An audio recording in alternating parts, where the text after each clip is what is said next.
Yo, what's up guys, it's the MMA Analyst here to give you my recap for UFC 142. Before we get down to it, I've been a part of this race to 200 with about 5 other MMA YouTube prediction guys.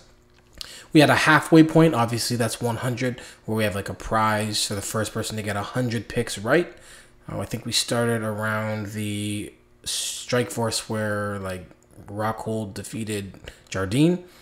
Anyways, I got raped on that card and started pretty bad, but did my thing, tried to work my way back, and ended up being the first to 100, so we're halfway there. I got a prize. I don't know what the prize is, but then we're going to go another 100 and see who the first is to 200, and then we're going to do this all over again with like more people. So I'm trying to see if I can, get that 200 first, but I did get to 100 first.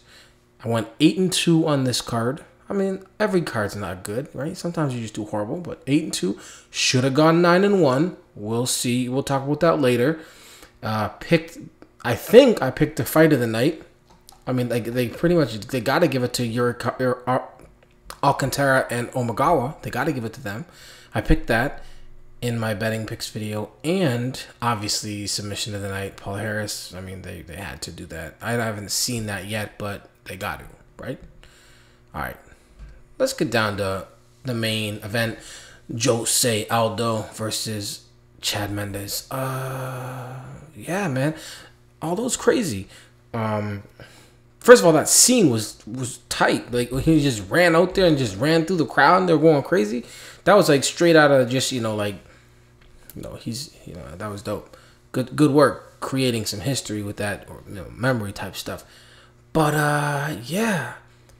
Mendes was supposed to be the guy that could do what the other wrestlers couldn't do, and because of that, a lot of people thought that he could win. And, I mean, he could have possibly won, especially if he would have got that takedown. That would have been a step in the right direction. I'm talking about where Aldo grabbed the cage and should have been deducted a point. Just for the record, if you ever grab a cage and it actually stops you from getting taken down, there should be no warning. It should be point deducted. We can't let you grab a cage, stop the takedown, and then say, warning, don't grab the cage again. You've already got what you wanted.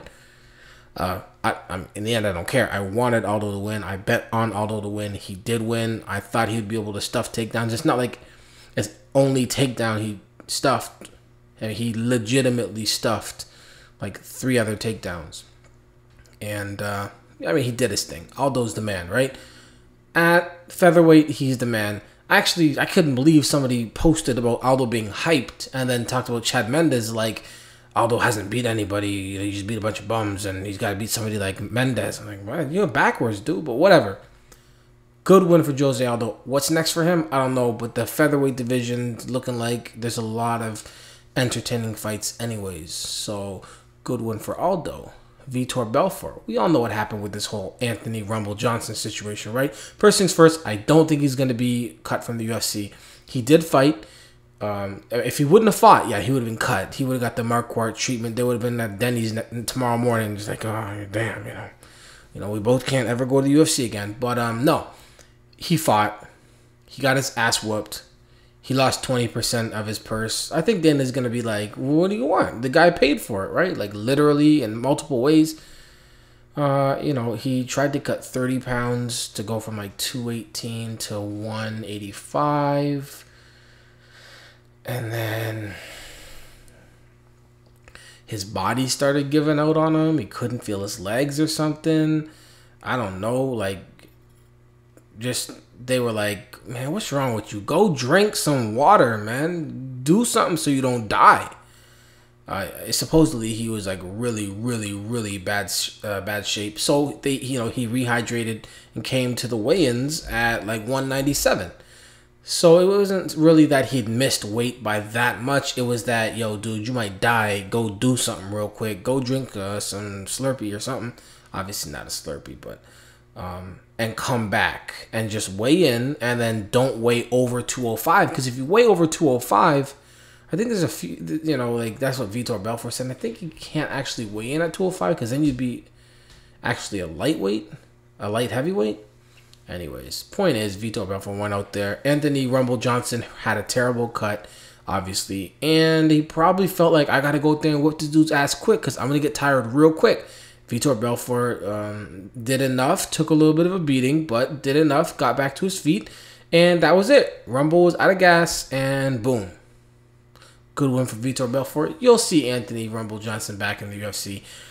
I mean, if he does this again, oh yeah, he's gonna get temporarily cut. Definitely. But yeah, Polaris versus Mike Pyle. I mean, like I said, it doesn't take a genius to know what's gonna happen in a Husamer Polaris fight against some other black belt. He's a black belt. I just say this because, you know, this is the universal symbol for going to the hospital because your knee is effed up because of ankle lock. I mean, heel hook, whatever, heel hook, rape, amazing. First things first, I love leg locks more than all other submissions, and I think I like jiu-jitsu more than I like striking in general. So basically, the highest pinnacle of what I like in MMA is leg locks. You know, I mean, that must be the reason why I like Imanari and Aoki and stuff, right? Aoki does other stuff, but anyways, the point is, this dude's crazy. And Mike Vicenjo's in the hospital. If he's not in the hospital, he's on the way to the hospital. If he's not, he's on the way out of the hospital. He's got a trip planned to the hospital. He's getting checked up. He's not going to be at the post-fight interview. They're going to be rolling him all over. I'm not making jokes. I'm just saying it is what it is. You fought Husamer Polaris. You signed the paper. And you paid for it in the Polaris way. And what's next for Polaris? Listen, this is what I want to see. I don't care when it happens. Sooner the better, though. But I want to see Polaris versus Chael Sonnen. I want Chael Sonnen to talk so much trash. I want him to talk about Polaris' grandma. I want him to talk about his sister. I don't even know if he has a sister. I want to talk about his dog. I want him to, I want him to do everything he can just to piss him off so that he acts like Babalu, right? Remember when Babalu held that choke? And I want him to fight Polaris. I want Sonnen versus Polaris. I want him to call his black belt from Cracker Jack box. I want everything. I want him to talk about everything. I hope they replay everything he said about every Brazilian ever for Husamer Polaris. Translate it and draw pictures. Like I said, he don't look too smart in general, but I mean, he's crazy. And I want to see that fight. And I don't want him to let go. Anyways. What's next for Polaris, though? I don't know. But I know that the guy against him needs to really, really work on never, ever getting taken down, ever. Jump out of the cage before you get taken down by Husamer Polaris. Don't do it. I'd rather put my face in front of Anderson Silva front kick before I let Husamer Polaris grab my leg, because I'll wake up. Husamer Polaris will make you limp or roll around for the next 3 months. That's a crazy dude. Moving on, Erick Silva versus Carlo Prater. This is disgusting, first of all. I would have been 9-1. More importantly, well, I don't know, equally importantly, I would have had a nice parlay, a nice one. And I just put this in here just because. I'm like, this is going to win. It's obvious. So I'm like, I wouldn't bet straight on it. He's like minus 500, but he's going to win. It's going to be an ass whooping. Even in the little hype thing, Carlo Prater was talking all this junk. I'm like, why are you even talking all this junk? You can get your ass whooped. You have no shot in winning. You don't have anything to bring to the table. But what hitting the mic, getting upset. What did I know? Mario Yamasaki to the rescue. He doesn't even warn him. He just doesn't even look at a replay. They got TV screens the size of like a 2-story building. And he can't take a look first. He can't just think about it. Mull it over. Think about what the decision you're about to make.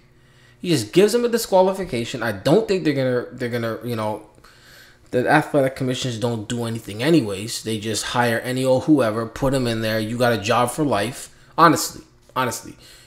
If you want job security, there's no kind of job security like working for the athletic commission. You will never get fired. Doesn't matter what you do.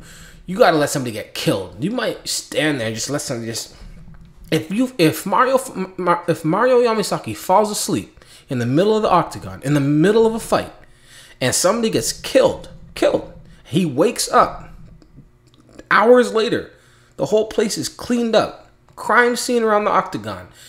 whoever's in charge, Kaiser, it used to be whoever, man, they're going to be like, listen, he was tired. He had a long day. He's had a really good history. You know, he got most of them right. What does it matter if you got most of them right? If I'm a bus driver, I'm not. No problem. No, if you are a bus driver, no problem. But if you're a bus driver and you drive your, what are they called? Your people, if you drive the passengers every day, right? What do you get? Paid. Shut up. What do you want? Now, what happens when you come in and you drive the bus into a house? Do they say, well, you know, he had actually gone 3 straight years without ever driving the bus into the house? But no, this guy continuously driving off the thing, knocking cars over, hitting people. I mean, he's just a train wreck, or a bus wreck to keep it, you know, of a ref. And they got other people like him. He's not the only one. I mean, they're horrible. He's never going to have to pay for, like, nothing. That's it. He's nothing. He's going to go home, go to sleep, no big deal. Erick Silva won that fight. He did hit Prater in the back of the head maybe once or twice after Prater was already out. Props to Joe Rogan for calling him out, because it's not like the athletic commission is going to say anything. So Joe Rogan, yeah, say, hey, does that look, you know, you're dealing with athletes here, athletes who get paid, and the wins matter and records do count. Like, stop effing with these dudes' stuff, man. Damn. Edson Barbosa versus Terry Edom. What the F was that? Whoa. Wheel kick. That was dope. I was talking to somebody while I was watching this, and they're like, how come British dudes always get knocked out? Well, I know why. It's because they're not good enough to not get knocked out in the area that they like the most. These guys want to stand. I want to stand and bang. Dan Hardy. I want to stand and bang. What's that dude's name? Michael Bisping. Let's stand and bang. Terry Edom. I'll go for a takedown, but I'm comfortable on my feet. But then what ends up happening is I mean, Terry Edom is probably they're all kind of well-rounded other than Dan Hardy. But the point is, you're not good enough in this area that you're best at. And if you are better than the other person, let's say in jiu-jitsu, which I wouldn't even have said that that's possibly real, you got no wrestling anyways. So you're basically going out there to stand and bang with someone who's going to knock you out. And that's what happens a lot. A whole lot. And it's going to keep happening until they get some wrestling or whatever over in the UK. Edson Barbosa, though, knockout of the year. It's 2012. It's like January 15th. It's already the knockout of the year. If you try and get knockout of the year, stop trying. Try and get knockout of the month, knockout of the event. But don't try and get knockout of the year because it's done. Edson Barbosa. The only fight I legitimately got wrong, Sam Stout versus Thiago Tavares, and I did predict that I thought it was going to be a close decision in which, if it wasn't in Brazil, these are my exact words, it could potentially have gone to Sam Stout. But real talk, it was his to win. All he had to do was fight harder earlier. That's it. Try more earlier. And he didn't. And he lost. I think he lost 2 rounds to 1. I don't think he won the second round. Tavares clearly won the first round. And that was that. So, you know, good fight. Gabriel Gonzaga, Ednaldo Oliveira. I didn't talk about this in my regular predictions video, but I did in my betting predictions video, which I'm going to make, I think I'm going to make that live so you guys can see it. I'm going to start going back and kind of connecting the videos so that you can see the videos through a prediction video, and then you can see how I did in the whatever. There was a lot of hype about Oliveira. And I watched this fight, and I watched 4 of his fights. And the one that, where I was like, I can't understand what the hype is about, he fought Geronimo dos Santos.